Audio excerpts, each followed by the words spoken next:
how would you define a strong woman? Because I feel like you exude that the last 40 years or longer in the US. I feel like female strength was defined by male strength. It is different than a strong man. I think we get our strength from discernment rather than outward power by what we say no to and what we say yes to. We've really been, the last few decades, kind of conditioned and just culturally in this wave of do everything and accept everything and still keep your feminine forgiveness and flexibility. Flexibility is a very important part of health and happiness as well. But I think it's really discernment because for females, it's what we say no to. If we say yes to a bad partnership, we have a terrible life, right? But isn't it fascinating? Because really, we've been in such a patriarchal society, right, for so long, particularly here in the US. But as you're traveling, what are the roles that you're finding women are playing in these other cultures, and how are they defining female strength? I love this question. I'm so glad you're asking this. It's so different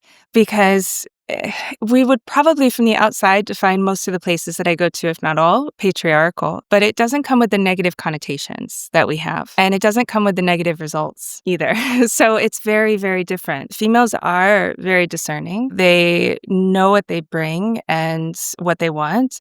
And they get it. And they're very calm and joyful. And as a result, they're kind of like flowers. Like even to me, when I come into most of the cultures, they immediately are holding my hand and taking me under their wing and snuggling and cooing me like I'm a child. It's wonderful. It feels so nice. You would never have that in Boston or in Miami. So, right, this just wouldn't happen. Female male roles aren't the power dynamic that we've defined them as like this person is controlling or all the negative connotations like abusive. No, this one is submissive and this. No, it's very different. It's almost hard for us to cognitize, I would say, without seeing it. I luckily had examples in my own family because I'm from a family with really good marriages and relationships, but the male isn't controlling or in charge. He would never see it that way either. It's more that they are like yin and yang. They're two sides to a necessary coin. The male has different roles than the female. And as the roles are so divided, it's not limiting. Actually, it gives you freedom, at least from what I hear from women, most are searching for quietly, secretly, while they cry themselves to bed at night over their glass of wine. It's really incredible. They get to spend time with their family, their children, their sisters. They're laughing all the time. They're dancing all the time. They're not restricted. Now, where I think things have turned into our culture and where it's going and in other places, and what we think that we see when we see, say, a borderline tribal culture, which is a hybrid of modernization and the past or the traditional ways, is that mental illness comes in, microbiome imbalance comes in. And when those things come in, that's when people get coercive, abusive, manipulative, right? The traditional negative of the male was power and control. The negative of the female is manipulation. We're seeing both, and both aren't good.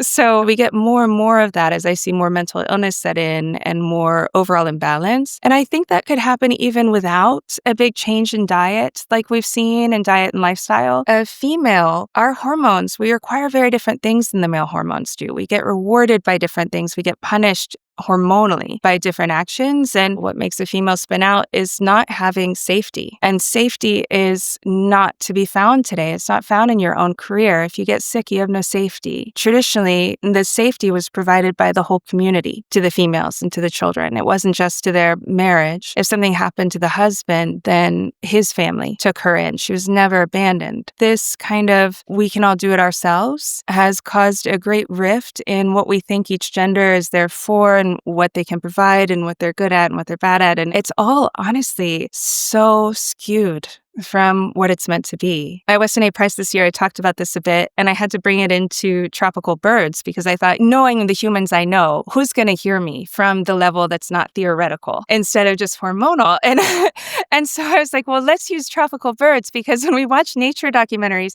we're not judging them for being like that. We're not judging the male bird for spending 5 years building a nest to attract a female for 10 seconds.